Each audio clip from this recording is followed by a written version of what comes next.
Welcome to the Soft Life with Saddie Baddies. Saddie Baddies is the antidote to mental health stigma, and this podcast is hosted by yours truly, Priscilla O. Agyeman. We are a virtual sanctuary centering Black and multiracial people, and we prioritize the mental and emotional nourishment that is the foundation of collective healing in our communities. Thank you for being here. Welcome back to the Soft Life Baddies. I am so excited to bring you today's guest episode with none other than Kendra Austin.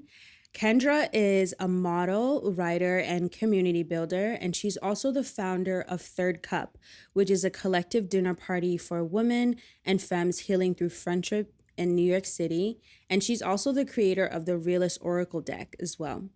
Kendra is on a journey of radical softness, wander and wonder, connection through intentional relationships, and community through exploring her creativity without bounds.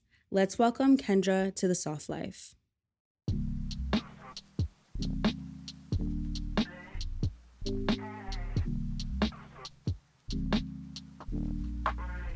Welcome to the Soft Life. Hello. Thank you so much for having me. Thank you for being here. So tell us who you are, describe where you are right now in this moment. Sure. Yeah, let the girls know. You got it. My name is Kendra Austin. I'm a Brooklyn-based content creator, writer, model, soon to be author, and I'm also a community builder, the founder of Third Cup, which is a women in femmes collective, founded on the intention to help women facilitate healing in vulnerable adult friendships. Other than that, we love to read, we love to eat. I'm in my living room right now trying to take, a breath in the middle of my day, and it's a perfect space to do it. Thank you so much for being here, Kendra. So, for those who don't know, Kendra is an amazing and I would say multi hyphenate. You do so many things. And I also want to kind of talk about human design a little bit because I feel like you're a manifesting generator, but we'll get okay, that makes sense. I am as well. So here we are, just doing 18 things at the same time, like we always do, and flourishing. That's exactly right. But yet, at the same time, sometimes just hanging trying off to by the hinges, by the thread of a needle, literally. Right. So we're trying our best, but we're here. First of all, want to know your origin story in your own words. You can define that however you see best fit, but would love to hear from you in your own words. What is your origin story? Who is Kendra Austin? What places, what cities, what people remind you most of yourself and where you come from? I love this question. I also love the fact that you initiated the conversation based on human design, because I think that the real kind of switch for me in my life into feeling aligned with my journey really came with actively understanding my design without having the language, if that makes sense. So, I was born and raised in San Diego, but I was a military brat for, the first little bit of my life. And then I moved to a suburb of DC, Northern Virginia, when I was like in middle school. I graduated high school there, and then I moved to Texas, to Austin, to go to the University of Texas, hook 'em. And there I felt that I was confronted with my tendency for force, because I grew up in a relatively volatile environment. I didn't have a relationship with my dad growing up, and my like surrogate parent, who was his mother, passed away when I was like 11, 12. And my mother remarried to somebody who was quite violent. So I was really using overachieving in my younger years, in my school years, as a way to find escape and to find a sense of control. And I'm talking every version of overachieving. I was a two-sport athlete. I was at the top of my class. I was class president. All of the things. And yeah, I applied to like 30 schools, and I got into pretty much all of them except for the one that I cared about, which was Stanford. I didn't get the program that I wanted to. And at that point, I just like I think that initiated an early life crisis for me because up until that point, I'd been able to get everything that I thought I wanted. Yeah. Which it's 18, it's very young. That's very very young, but at the time, you feel so old, you feel so aged, you feel the passage of time. It feels like everything matters. And for me, that really did matter in a deeply emotional way because it felt like if I didn't have this goal, I wouldn't be able to get out of the volatility that I was raised in. And in context, I also was at that time processing being black, a fat black queer woman in a predominantly white space and neighborhood and schools. And again, this was my means for control. So when I kind of realized that wasn't going to happen for me in the way that I thought, once I decided to go to the University of Texas and was in the South for the true South for the first time, I was confronted with another layer of a lack of control, which was systemic oppression in a way that I had not seen before. Mm. And I felt every identity so intensely in the fact that I would not win this game because that's not how systemic oppression works. And I also realized I didn't Yeah. want to play a game at all. Right. And so I Yeah. kind of had, like I said, this what I call my early life crisis. Um, I spent a lot of my college years in a haze. Partially because I was literally hungry. I spent the first 2 years of my college education really in the gym. I lost like over 130 pounds. Really in a space of like self hate, but that's again my need for control and feeling like I probably wasn't going to go to law school like the way that I expected. I probably wasn't going to have the partnership or the friends that I thought I would have. Because again, that would involve playing a game that I didn't really think I wanted to play anymore. And so, yeah, I spent the majority of my college years really in this kind of state of confusion. And then when I graduated college, I came to this juncture where I was like, I have choices to make because I'm not going to go to law school. I have this ancient boyfriend who, like, truly at the time was so lovely. I want to put some respect on his name, but he was useless. He was useless to me in that he was not for me long term, And I was in Period. Austin, very much a big fish in a small pond. I knew I saw these big dreams to affect change in people, to create a sense of home and belonging for people. And I didn't really know what that looked like. But I started to kind of have what I'm realizing now were like my like Raven Simone visions of a future. But it was Yes. actually tucked Yeah. away in my inner child and the recessed memories of my past of me sitting in my Wow. bedroom and drawing and reading my Teen Vogue magazines that just covered the walls of my room. And I had like a collection of prints on my wall that were all like the major fashion capitals of the world. So it was like New York, Paris, London, and Milan. And I remember just looking at those and being like, I'm going to be there someday. And so I had these visions at like 23 years old, being Yeah. like, well, if you don't know what you want to do, like, let's just go back to what you know, what you thought you couldn't have. Because I Yeah. didn't see myself in those stories in Teen Vogue. I didn't see myself um, being anything but like serious, because to me it Yeah. was serious at the time. So Yeah. I just kind of like tapped back into the internet, my old Tumblr bitch ways, started sharing my stories, coming out of like diet culture and fat phobia, Yeah. and kind of sharing those stories really publicly online. At the time would have been like the BOPO or like body positive community. And I felt community Mm-hmm. in a way that I hadn't in a really long time. I realized that there were people already telling those stories. There were women, Yeah. fat black women, fat black trans folks waiting to welcome me when and if I was choosing them. And so I just decided Mm. to choose them, and I decided to choose that storytelling and choose that environment and transform my environment in a way that I couldn't in my physical reality while I was still like in the South and really challenged with my interpersonal relationships. And I let that lead me to the conclusion that I needed to move to New York and I needed to pursue being a creative and a multi hyphenate in whatever way that meant for me. And that was when I switched, I think, into my design, where I stopped becoming obsessed with what that looked like. And I decided I was going to respond to my environment. So I actually didn't have this like Mm. huge grand image. I was like, so Paloma is body hero now. Let's see if I can do Yeah. that. Um, I know that there's a space for me on the internet and I've always felt comfortable there. Let's see if I can do that. And if I just move to a place where I have as many opportunities to respond to my environment as possible, maybe that'll work for me. Wow. Wow. I mean, first of all, I think it's so impactful and so beautiful that you listen to your inner child. And honestly, so we met in person for the first time a few weeks Yeah. ago, right? And I can just you I can sense that your inner child is very much alive within you.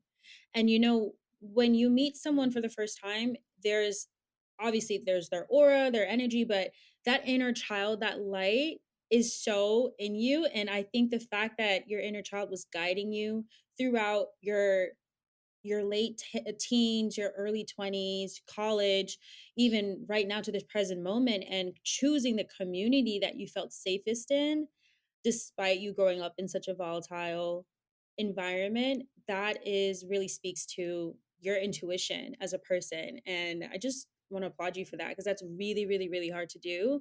And the fact that you mastered it and alchemized it is incredible. And I also think the first time I came across you and your content, I think was also on Tumblr. And then throughout Instagram, I know that you've been one of our muses on Saddie Baddies for a while, probably before we ever Love for you. came into contact. I was like, Love for you. she's a muse. She's one of our muses. So this is divine alignment. And, since you kind of walked us through this journey of, you responding to your environment, which I think is such a great an interesting way of describing your upbringing, your kind of realizations as a young adult. When did you realize, or when did you know that you were on a healing journey? Because you talk Mm, about healing in a lot of different ways. You talk about healing within yourself, within your body, within your yes. family, within your friendships, your community. So when did you realize you're on this healing journey and that you're also on this healing journey collectively with other folks? I love that question. I think that came in phases for me. Mm, I feel that the first indication that I was on a healing journey um happened once I started to tap into like divine self-trust in the decision to move here and it working in my favor in ways that weren't hyper physical, right? So like I moved here with $3 in yeah. a dream, which is the classic story, right? And I mean I lived off of like hostess cakes for like the first like 2 years that I lived here. So it wasn't like it was this immediate return externally. yeah. But inside, I felt a sense of purpose that I did not know was possible Mm, because it existed without control, force, friction, self sacrifice, demand. And that was all the words I just listed were like the altar that I prayed to for the majority of my life because I felt like I had to. mm, And, when you step into flow, that calls forth a lot of fear because your value system changes. I realized that like there were all these metric systems for achievement that I wasn't involved with anymore. And if I wasn't working toward these achievements, then who was I? And I think that yeah. that was the first initiation to a healing journey, right? And dipping more Mm, deeply into, well, who instituted those achievements, right? Who instituted those metric systems? Whether that be white supremacy, the voice of my mom, the voice of my grandmother, the voices of my abusers past. Like there are just so many things that surface in that process of changing your value system to one that is intrinsic to you, is your own personal value system that just you have to face. And so I think that was like the first recognition of a healing journey. And then once I moved here, I would say probably like a solid like year into moving here, I started to like actually start to date for the first time in my life, like actively date, mhm, because I had grown up in predominantly white spaces and had really, I think, existed on the fringe of desirability. mm, I just simply took myself out of the game. I would friend zone myself. I didn't really attempt to date. And in fact, I thought it was greater than dating, right? I was like, I don't know what these hoochies are doing because I'm going to get my bag. I'm going to get my bag. I'm going to mind my business. I'm going to get my degree. And that's also like what my mom told me to do, right? So I had internalized That's what, this. yeah, yeah. Um, so yeah, once I started to date, then I was facing my demons for real. Mm, That's the unfortunate part um, about love is that it calls you to love yourself. And if you don't, you're going to face hate as a mirror. And I was dating a lot of people who dead ass hated me. Hated me. And I wondered ooh, why. I was like, I'm so sweet, I'm so giving, I'm so all those things, but yeah. I had severely porous boundaries, and I was faced with other people who also had porous boundaries. The only difference was like I was the codependent and they were the narcissist. I was the giver, they were the taker, but we was both evil twin, evil twin. So I Mm. think that that was a second initiation um, into my healing journey and realizing that I was deserving of having it all, and there was still work to be done in order to have all of those things. Wow. I would love for you to talk more if, Yes. as you feel led to, would love for you to kind of talk more about how and why dating is such a trigger sometimes for that aha moment. I also had that as a major trigger on my healing journey years ago when I was dating in New York, which is a sport, might I add, an Olympic. Olympic sport. Olympic. Olympic. So I got the gold medal right here. Exactly. it's literally an Olympic sport, right? So I mean, for me back when I was dating and single and doing the whole thing, it was also really challenging for me. I also was confronted with a lot of my like inner demons, honestly, and like that's probably when I did the most shadow work I've ever done in my life, you Right. know? Can you talk more to why you think that is? And also, I think a lot of young people, especially young women and young folks in general, who are living in a city or living wherever they are living and struggling to find that comfort with Right. dating and opening up to other people. Can you kind of talk more about why you think that is through your Yeah, lens? absolutely. From my personal experience, I feel that with friendships and community care, we allow space for us and the other person to be human in all stages of life. We allow space for the inner child, the inner teenager, and the adult to come. And not everybody does it so seamlessly, and it's not easy all the time. But we can imagine the reality in which the people that we love in platonic love will have space to change. We allow room for that. Yeah. And I think that within romantic partnership, because of the way that it's been exalted and kind of dangled in front of our faces, particularly I think as women and black women, as something that's like intangible to us, it immediately triggers unworthiness. And therefore the wounded child comes forward. And therefore the wounded child is asking for a parent. And if Mm, you have not unlocked your own inner parent who can assuage that inner child and remind them that we're already at home, you're going to try to find it up under somebody else. oof. Oof. Period. You Yeah. know, and I Yeah. experienced that tenfold. And you know what, at the time I was real hard-headed with it too, because I had lived this full life of feeling like I was doing everything alone. So I was like, once I got into therapy, and really also outside of that, it's to note, it's like the work really happens outside of that room, right? So once I just actually started Yes. initiating myself Yeah. into the work, I was kicking and screaming at this idea that like I was relinquishing power, like I was asking somebody to save me. I was like, what do you mean? I've been doing everything by myself. But Yeah. that statement in itself kind of exists on this pendulum swing of waiting for somebody to come and save you, right? Mm, Because then you're sitting there thinking like one day somebody's going to come and create ease for me. yeah. And that sense of belonging will make all of this worthwhile. Like all of this work worthwhile. And in the meantime, it's like you're ignoring the platonic love that's around you, that's begging to be poured into. You're ignoring your body, your mind, your spirit, all of these things that are begging to pour into, that ultimately will relieve you of that like insatiable desire or need to find belonging within romantic partnership in that way, so that you can actually be seen and witnessed by another adult human being for real. um Yeah. and yeah, it was really challenging me to accept that about myself, because it just felt like my reality was like such like in conflict of that like damsel in distress, or my image of damsel in distress. But I realized the true damsel in distress in me was somebody who was unwilling to receive, and who felt the need to prove Mm. love and or my worthiness in love.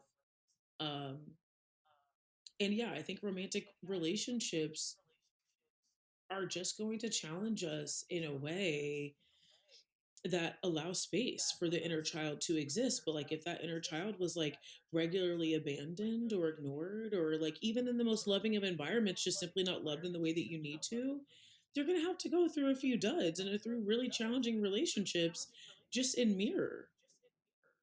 And I think giving ourselves Yeah. grace to do that would also make the journey a bit easier. I think if I didn't condemn myself so much to the expectation of perfection in the same way that I did like a job, like my career.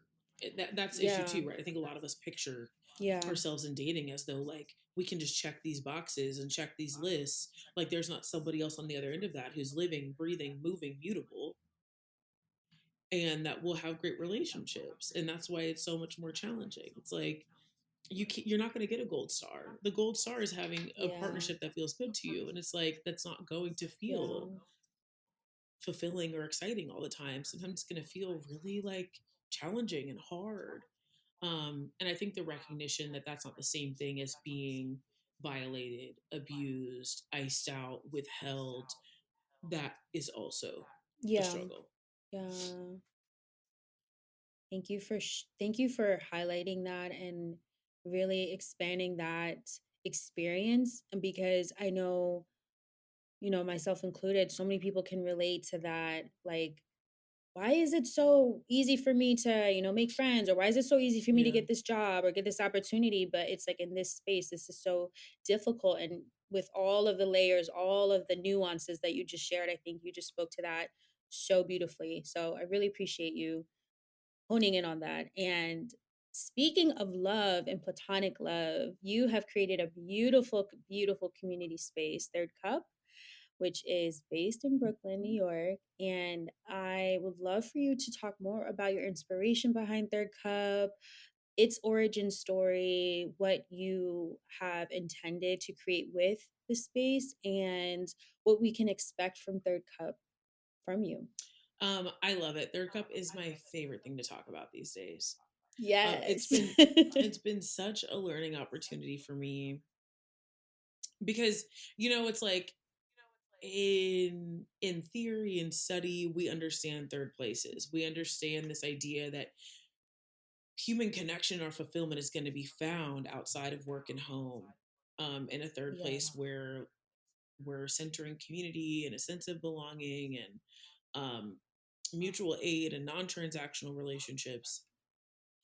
But once you're actually in the praxis, it's you're reminded about how much white supremacy and individualism and like tough girl independence you still got in you, and being able to relinquish that for the Mm-hmm. collective energy to really flourish has been a huge challenge for me. But at the baseline, I was motivated to create Third Cup because, and I find this is true with all really really purpose based projects, is like I was solving an internal problem externally. I was Yes. like, I'm Yeah. coming up on 30, and I feel like I'm not seeing the like earnest and sweet and vulnerable and also like kind of grown and sexy environments that I want to exist in. It's not that they didn't exist at Yeah. all, it's that I just wanted more of them. And Yeah.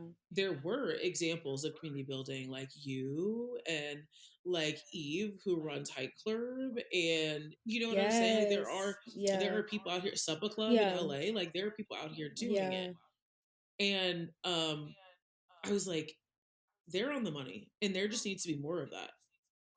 Yeah. There needs to be more space for us to like actually really connect. I think, particularly after the severe isolation at the beginning of Mm-hmm. COVID, not only are all of us just starved for physical connection, Starved. that physical and tactile experience of talking to somebody and knowing that they are seeing you, we also have redefined what connection means for us.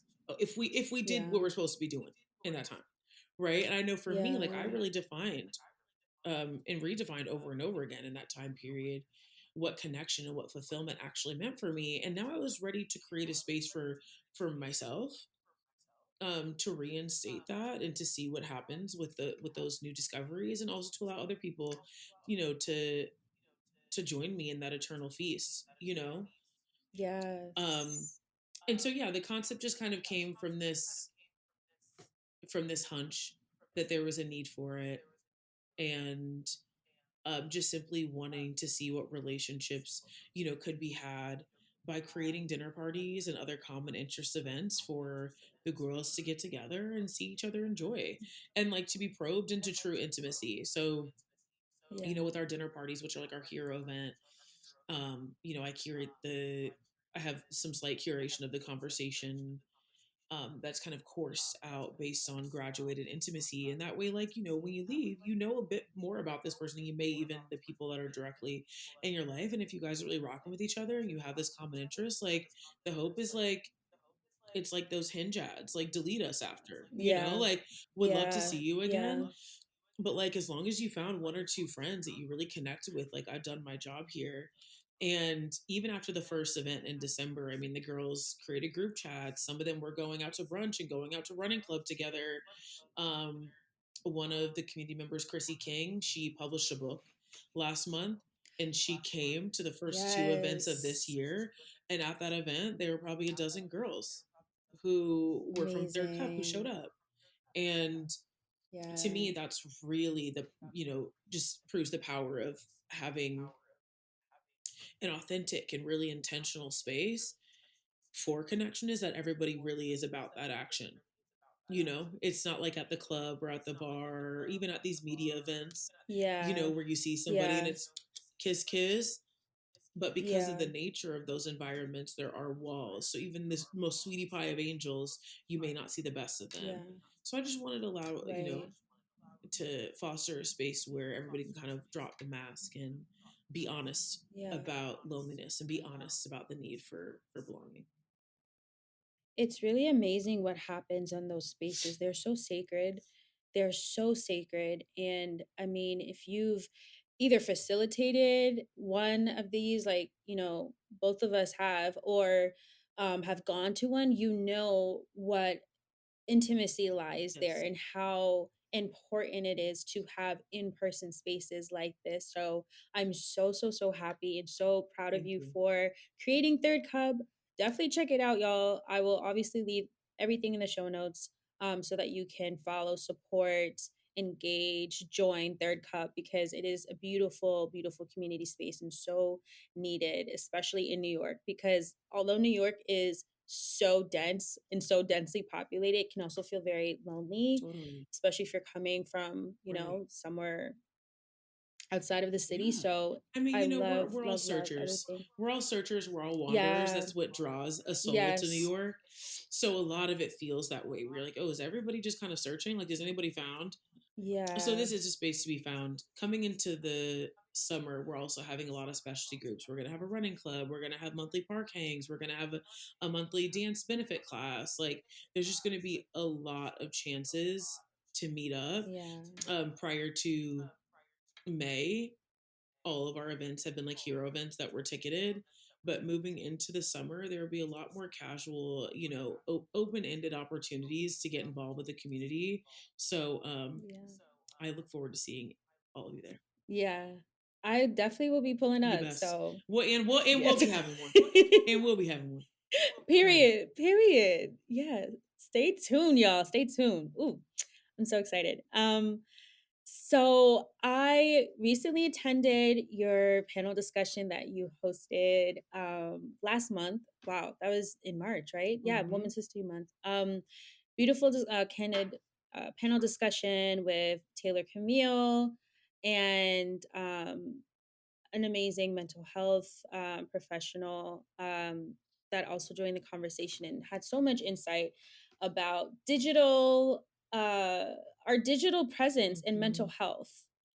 And so I really, really loved a lot of what you shared during the panel discussion about how Black women in particular show up online and in these digital Mm-hmm. spaces. And I would love to know, what is your relationship like right now with social media, and what is your relationship right now being someone who creates content for a living?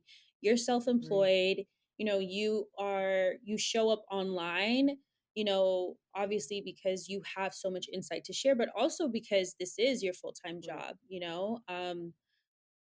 I can say for myself really quickly that it's difficult balancing the two, but I would love to hear from Sure you is. how your relationship is with social media right now. I mean, I can echo that. It is very challenging for me.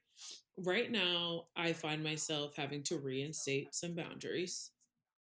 Mm. Um, Several months ago, my therapist recommended getting like a physical, like analog alarm clock and leaving my phone downstairs. Um, I did go away. I did wander away from that habit, and I'm trying to reinstate that. So that's been an Mhm. important journey for me. It's very helpful because I find myself waking up and going to bed overwhelmed so often, and it's because that's just when I'm probably scrolling the most ferociously. Um, it reminds me of this concept that I read about a couple years ago that's called like time protest or something, sleep protest. And it's, do you know what I'm Yes, talking I've heard of about? that. Yeah. Yes, And yep. it's basically this like Yep. concept that's based in like anxiety, where like when you feel that time is passing you by, or like you don't have enough Yeah. time and you're really anxious about it, you'll like linger around sleep and Yeah. extend not going to sleep in order to kind of reclaim time back. Yeah. Um, Yep. and so I've found myself in the last month or so kind of slipping back into that habit. So I'm trying to fix that. Um, Yeah. yeah, I mean in general, I think other than that, I feel relatively in flow as far as just like I'm not posting when I don't want to post. And I think that that's something that's kind of shifted in the Yeah. last like year or so. Like I don't feel Yeah. forced to post. I will say that. Yeah. I am not chasing the algorithm anymore. I Mm. abandoned that. I abandoned that. Yeah. I have trusted that Same. whoever my shit needs to find, they'll find it. And that's on my personal They'll accounts. find it. That's on the third cup Yeah. accounts. Like I again, it's like we mentioned at the beginning of this, it's like we're not solving world hunger here. Like I'm just trying to help the Yeah. girls have a bit of fun. Yeah. So I don't want to feel beholden to this like fake machine, this fake virtual machine that I'm always going to be on Right. the losing end of if I don't have to be. It's like I have to trust that what I'm sending out there is going to be found and returned. Um, so I will say that's a huge thing for me. It's like the second I check myself, even thinking about making content in connection to what's trending or whatever, I nix that. And again, a lot of that Yeah. is kind of in recognition and deference to um, my human design style, because I realize that also I don't get the return of that. Like as a manifesting generator, I Yeah. do have to wait for that call. Yes. What's your profile? Are I'm a five you one. 2-4? Okay. Okay. I'm a 5-1. I'm not familiar with 5-1 profile. I'm a 2-4, Oh, I but love that. give us the Yeah, tea. sure. I feel like, human design is like, it's picking up its, She is. momentum, and she's definitely doing a nice stroll. I don't know if she's sprinting just Right. yet, but she's there. She's on track. No, she is. Can you tell us a little bit more? Because I think it's, first of all, it's beautiful that we're both the I same love it. human design type as a manifesting I love generator. it. And, we have the multifacetedness, we are mutable, we are, flexible, adaptable, all those things. We wait for the calling, we wait to feel inspired. But tell us more about how that impacts your creativity and your creative process, Right. how you move through your day to day. Right. Um, it's so funny because I think that that's also really connected to my spiritual journey.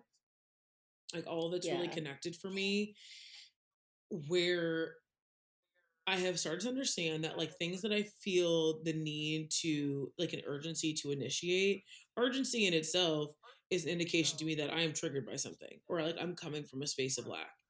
And that would be true if I didn't know my human design. But the fact that I've now come to understand it a bit more, I realize like even spiritually, it doesn't feel good to me to be in a quickened pace. I want to feel like I can be Yeah. fully present and enjoy the opportunities that come to me. Whether that be even just being like, you know what, I need to close my laptop right now. It's 2 p.m. I'm gonna close my laptop. I'm gonna go on my little hot girl walk. I'm gonna pick up my nice little bevy, my favorite bevy, and I'm gonna go. The watermelon juice, That's my favorite. lemonade. You know, I love the watermelon lemonade. Exactly. Shouts out to the watermelon lemonade at Bagel World. That's exactly it. I want to pick up my favorite Yes. bevy. I'm gonna go sit on the park bench and see what happens. And I've Mm, had so many soul enriching connections, relationships, conversations that have come with just responding to my need and my desire for yes. like wonder Yes. and wonder. So I feel like I try to create as much space as possible for wander and wonder because that's when I have a chance to respond to my environment, to respond to the call to action. Also, like as a writer, I take from the school a la Bell Hooks, and she talks about like Mm, in one of her essays, she talks about the creative woman and how she like prays to reverie and how like living your life is how you become a storyteller. And I view myself creatively in that way where I picture my writing or what I share online or like, I getting into like screenplay and even just like the creativity of community. All of that is in response to just simply living my life, opening up a chance to discuss things that I'm excited about and waiting for people to be like, oh, like I want to do this, you know?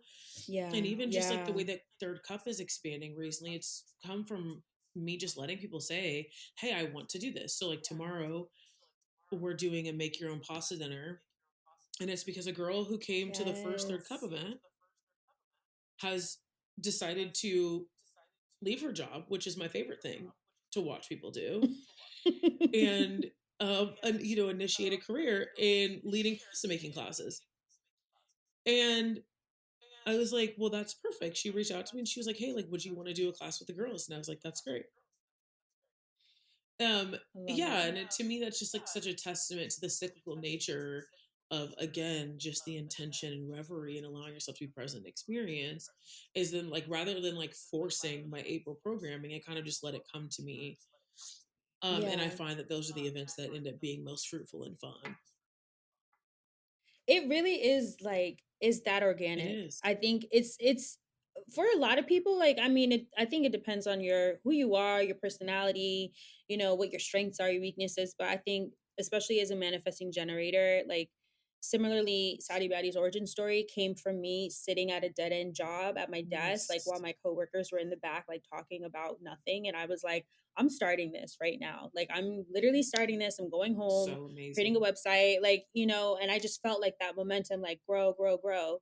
And it's like, it's that simple when you listen to that Yes. calling. It is truly that simple and organic. And the alignment follows that simple. It is a spiritual practice. Like, I always look at creativity as an extension of Yes. spirituality, and your spiritual practices just manifesting in a way that people can see and that's visible. And I love that you have been listening to that calling, and we're literally just seeing the fruits of that. That's what it is, you Yeah. know? So I love this, and very, very excited for everything that's in store for third cup, for what you've created, also your oracle deck. Thank Can you you. talk more about that? And yeah, that is amazing. I would love to know what sparked the inspiration behind you creating this deck, and Totally. what some of your muses were. Yeah, let's Totally. get into it. Um, so yeah, I'm publishing the Realist Oracle, Finding Magic in the Mundane. It's gonna be published through Chronicle Books in July 18th. It is available for pre-order now anywhere where you buy books. I recommend bookshop, independent bookshop. Um, but yeah, honestly, I one of my hyperfixations as an ADHD shoddy, um, in 2020 while I was in the steamy gut of my first spiritual awakening was decks. I just became obsessed with them. I now own probably over 40 of them. I just love them so much. I love the artwork. I loved the fact that I could tell the connection that the author had to the work and how much that transformed the experience of using them, whether it was for better, worse, or neutral. And I loved the intentional choices that were created to define meaning for the reader. And those were all Mm, really special to me. With that being said, I found this limitation in the most popular decks in that they were all very much giving like Pokemon medieval pagan yeah. energy. And that's truly not a problem. But I just like was curious. Especially with Oracle and specific tarot is a very old language. And in that way, you actually have to study it in order to get it. And then you define your relationship for yourself with your own cards and the way that you read and your guides. But the study itself is what it is. But with Oracle, it's like there's so many opportunities for interpretation. I was like, this is a choice that there are no black people here, there are no fat people here, there are no queer folks. You know what I'm saying? I was like, where is the certain je ne sais quoi? Yeah. And so I just created it. That was it. I was like, I want something that's, I think everything should be accessible. That's my big Aquarius energy. I'm like, languages of all kinds that are not understood are useless. And to me, spiritual Yeah. languages should be created for understanding and for mass understanding. So, yeah, Yeah. I just wanted something that the girls who didn't want to spend all of their time in the midst of this extreme spiritual awakening like I was going through, trying to find new Yeah. languages and translate their lives into these tools. Like you should be able to take the tool off Yeah. the shelf, look at it, create your Yeah. relationship and go from there. So, within the deck, there's somebody going to therapy. There's somebody walking into like a classic downtown tarot reader. There's somebody on a dating app. There's somebody crying on the train. Um, there are just a lot of opportunities to see your life in 2023. And Yeah. my illustrator and designer, Bria Benjamin, she and I actually went to college together. I've loved her work for years. Oh, Um, so dope. yeah, so when I got the chance to create the deck, I brought her on immediately. And it was also so spiritually kismet because she had just left her full time job. So she had time, which is what we Another needed for win. the 53 cards. Exactly. And she just got it. But what she always says is that within her artwork, she loves to create characters that you know or could know. And so that I kind of pulled from that inspiration as well, and that I wanted all the characters and environments to be and outfits, everything to be people, places, things that you know or could know, people that you love or could love. And honestly, like a lot of our like visual inspirations we literally pulled from like Instagram, like our mutual faves on Instagram and TikTok.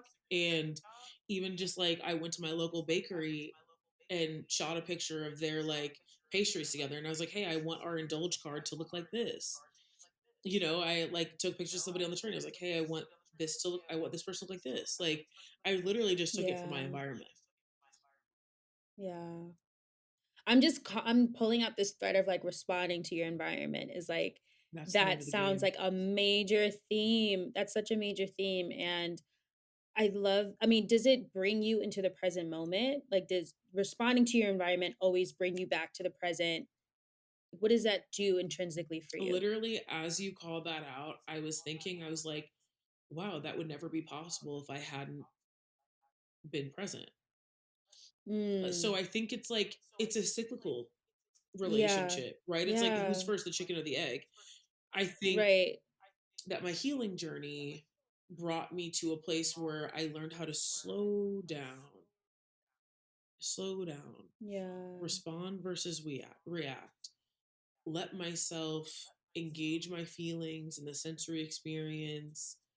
Um, and that allowed space for presence where I didn't think I could have it. Yeah. And then that created a chance to actually feel that sacral response, Mhm. right? That like deeply lusty, sexual, hot, fun, like all of that comes in that. Like, Yeah. I think that I could not have had that experience without presence. And also, it has fed into the ability to be present because I've seen the fruits and I've already bared the gifts, right? And so Mm. that motivates me to practice presence as much as possible. And outside of the context of like, you know, the woo woo of it all and in physicality, it's like I practice meditation, I practice breath work, like these are things, active tools that I think I'd love to see more Black women, and specific Black women and femmes, be able to access, Yeah. because we've been so torn from slowed time and from a relationship with our bodies and the somatic Yeah. experience. But to me, that's the gift, is that we get to use the environments around us and the simplicity of the human experience to create stories and to be the storytellers that Yeah. ultimately define our future together. Yes. I love that. I love that so much. And I know you just touched on self-care practices. Can you share 3 self-care and 3 community care practices that you love and live and breathe? Yes. Yes. Speaking of breath work. I love it. Um, yes, self-care,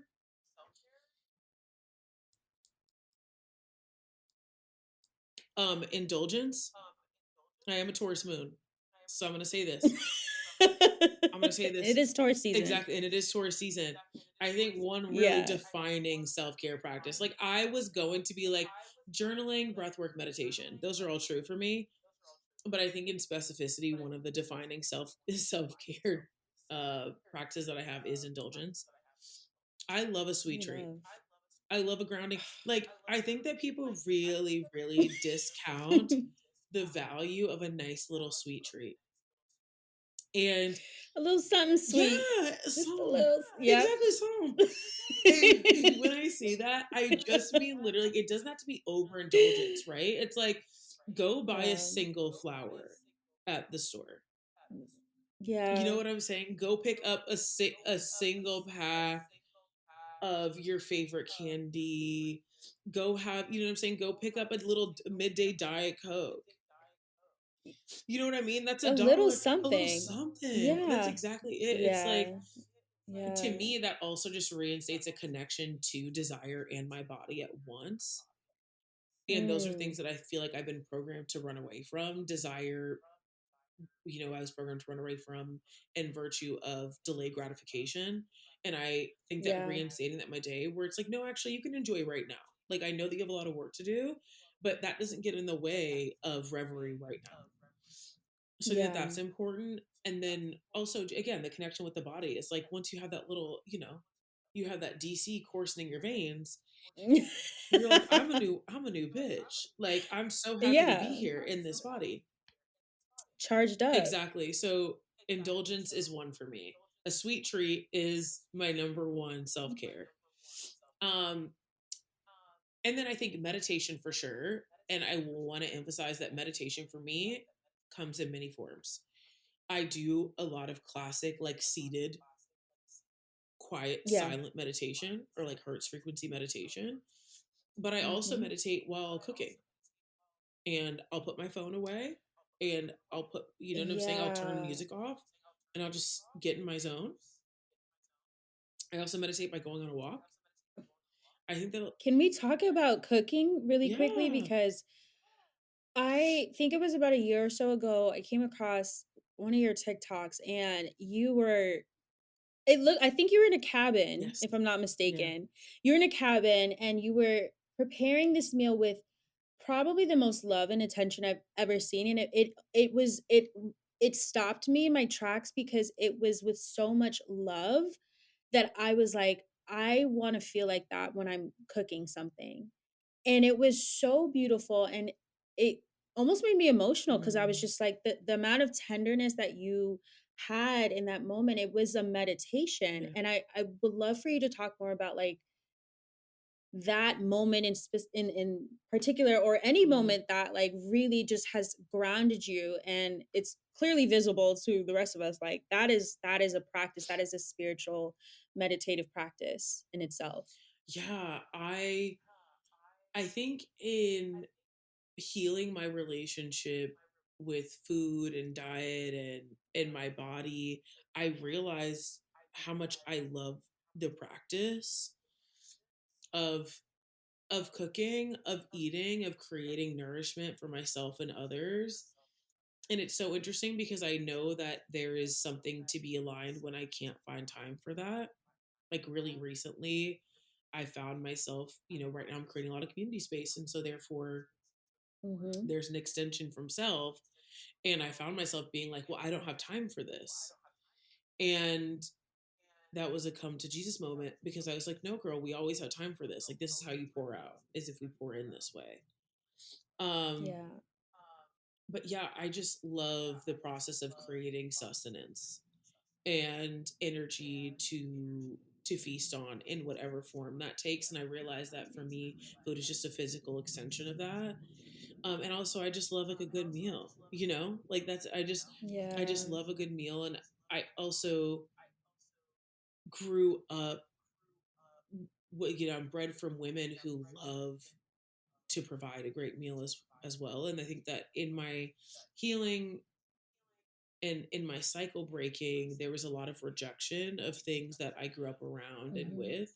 And that is one like thing I've taken into my new life in the worlds that I'm making today, is that process, because that's where I watch the women in my life find solace. And so it often feels like a Mm. connection, an ancestral connection as well.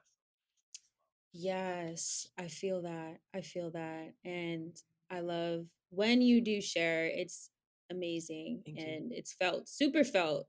I mean, so much so that I'm remembering it like a year later. I was like, that hit home. That hit I'm home. And shocked it's and honored. I'm beautiful. shocked and honored. Also, I do want to know, I was in a cabin. I was in a cabin and I was there for a month, and I cannot that space cannot be undersold. If you have the leisure and the space and the resources, like taking yourself away for even just a time to find quiet, Mm, it's necessary. wow.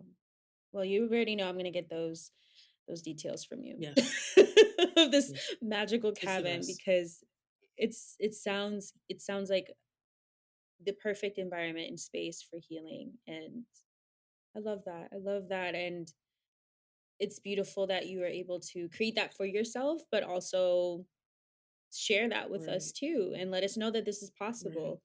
Because sometimes the thing that we need, the thing that's going to kind of quiet the noise and be what we need in the moment to just actually lean into softness is just an escape from Yes. the overstimulation of Yes. everything. Yes. A reminder of Um, your own energy. and yes, so beyond obviously the amazing activations and experiential moments that you create with Third Cup as a form of community care, because it Yeah. is, what are some other forms of community care that you love and practice on a regular basis? I love this question. So a couple things is both offering and asking for help. Um, I listened to a Super Soul Sunday with Brene Brown in 2019. Mm-hmm. That has stuck with me for a very long time.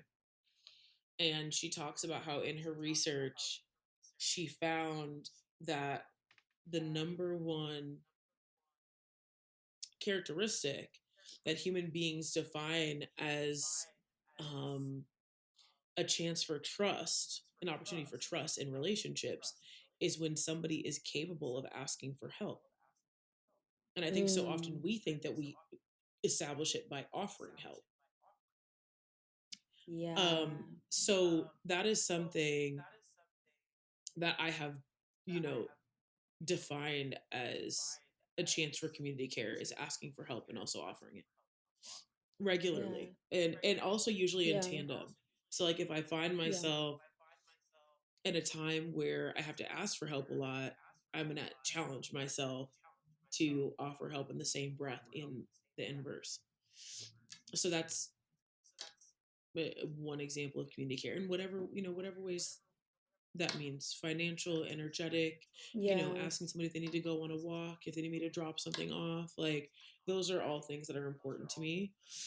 Um, Also, another version of community care that I think is really important is I have decided to pick a single cause and organization that I dedicate a morning or a day of my time to. So, in the last couple years, I have regularly volunteered at North Brooklyn Angels, which is like a food bank here in the city. And we service by offering hundreds of meals a day to the community, and that has been such a place of connection and joy for me, and also made me realize that like all problems cannot be solved globally. And I think that in Yeah. specific right now, there's a lot of virtue signaling going on, and I will rarely ever speak Yeah. negatively about the impact of the social media because I think it's boring, apart from just the basic conversation that needs to be had. Yeah. But I will Yeah. say there's a lot of virtue signaling, and I think it's because people also feel helpless. And that's a horrible place to be, Yeah. but media wants us to be there. It wants us to be Yeah. helpless so we continue to buy things and we continue to live in the matrix. And I think that if way more young people felt that their time was best used in immediate and small ways towards the people that they see every single day at the grocery store or who they pass by at their train stop, Mm-hmm. um, they would feel less despondent about the chance for a better Yeah. future.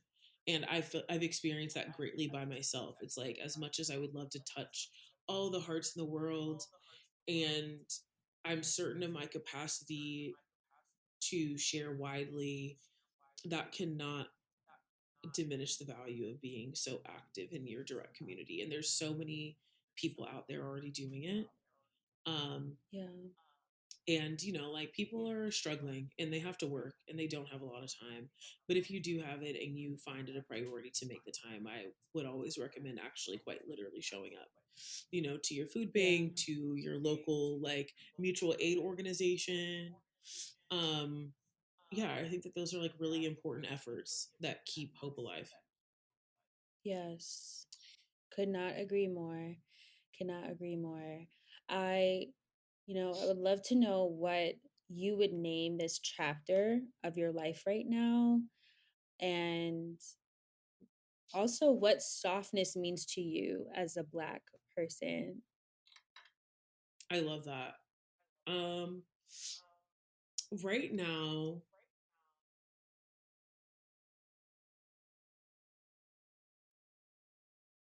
I think this particular time in my life is defined by failing up.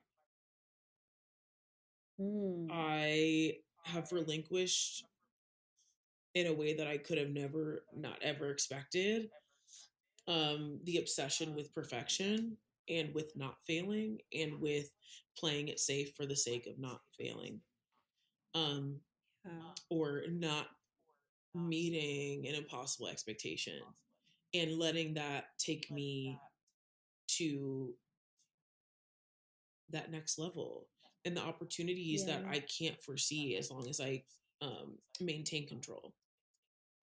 So I think surrendering to the opportunities to fail up definitely defines this time in my life. And to me, softness as a Black woman,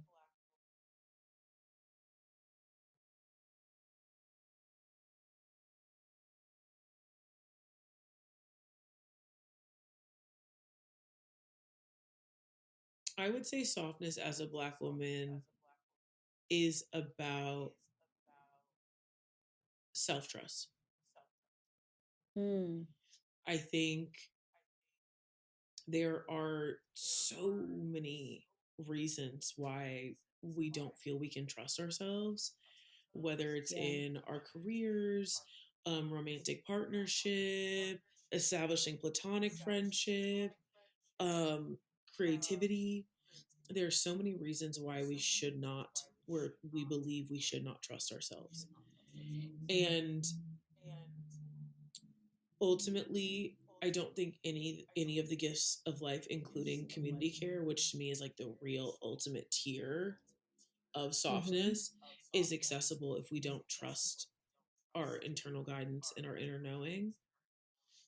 And we've defined a lot of those enemies to self-trust in all of the ways we defined as patriarchy, white supremacy, imposter syndrome, and all of those things are and will forever be true.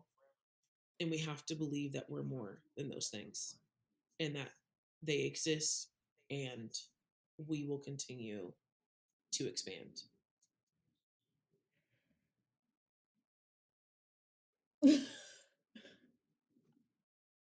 Mic drop. Not me getting teary-eyed. Honestly, me too. Oh my God. Oh, wow. So much love for you. Thank you so much for all of the insight you shared. Before you go, we do have a rapid fire question. I'm ready. We have a rapid fire question based on, all the facts, all the things, all the juicy goodness that we know about you and of you. So you ready? Yeah. It's easy, 5 questions, whatever comes to mind the first. All right. So, first question. What is the most random hobby that you've ever tried? Pottery. Pottery? Okay. Ooh. We love pottery though. I love it. Okay.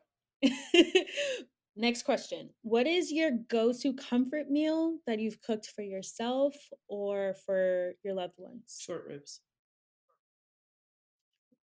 Is that what you were cooking in the cabin? Okay. Show was. Okay. Best and favorite summer album? Chasing Summer by Sir. That repeat. In my DNA. And of course Tim's. Literally in my DNA. And of course Tim's. Yes. Okay. This one, you can cheat if you need to, but what are the top 5 most used emojis that you have right now? Like, I would definitely say this one. Because I use this in real life and on here. That one for sure. Let's see what else is up. Thank you for letting me. And for anyone that's only listening, she just put the heart physical sign hand. With the physical exactly. hand. And then this the salute. The salute is on there in a big way. The heart eye emoji. The white heart. Okay. And then the one where it's kind of covering eyes. And then the Aquarius symbol is a close 6. Oh my God. Oh, that's like, is that not you in a nutshell? Is that like, and the thing is, they're all expressive. Okay. They're all expressive. The white heart is like spiritual shoddy. Yeah. The physical hand heart is me just for real. It's all, yeah. And then honestly, the I others are just love dead. That's it. probably what I comment on people's pictures. Like I'll hit the salute. I'll hit the salute on any baddie I see. The salute is undefeated. It's It's undefeated. so perfect. It's like, yeah, It's giving Cadet Kelly, but it's also giving I see you. 100% You know? exactly. And I pray to this altar, babe, more, more, more, more. Oh my gosh. Okay, last question. What is your favorite tattoo of yours? Love the heart of my left butt cheek. Ooh. And also, I got this neck tattoo. It says Oh, I what does it know. say? Period. It says I know. Per. Exactly. It's all of Per. the zodiac signs have like an essence I statement. So like Taurus is I have because it's the sign of Yeah. possession. Aries is I am because it rules the first house, which is the house of identity. And Aquarius is Yeah. I know. Wait, I need to look this up. Yeah. This is okay. Wait, what's This your is sign? You're new. a This is new to Sagittarius? me. I'm a Sagittarius sun and a Scorpio moon and Oh my rising. god. You know what? That Scorpio moon and rising. Jump scare. Exactly. Exactly. Double homicide. But you know what? I love.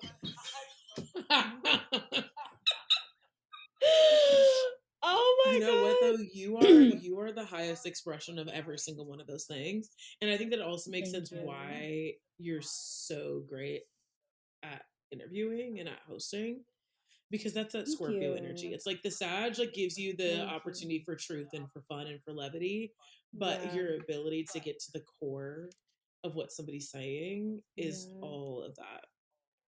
Thank you. Let's I see. appreciate Hold it. on. Let's figure out the Sagittarius while we're here. I mean, why not? You know what I mean? I have to know. Okay, let's see. Models of the zodiac. Sagittarius, I love this, is I see. I be Ooh. seeing. And then Scorpio is I I love desire. that. Wow, I love that. I love I see. I resonate a lot with I see.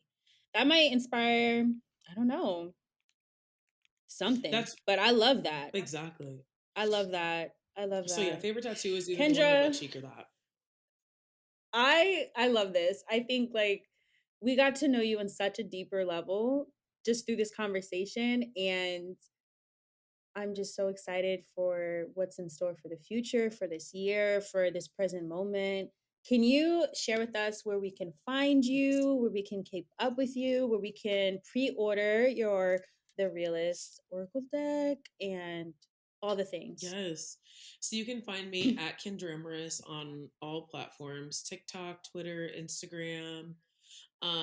You can also find me at kendraaustin.com. You can find me at my newsletter, Come Home, which is kendraaustin.substack.com. And you can pre-order the Realist Oracle on any place you buy books. So Barnes and Noble, Amazon, Books a Million, Bookshop, and then at your local bookstore in July. Amazing, amazing. Thank you so much Thank for being you. here. Sending you all the love, and I will see you Thank you soon. so much, you too, doll. IRL. Exactly. I can't wait. Thank you.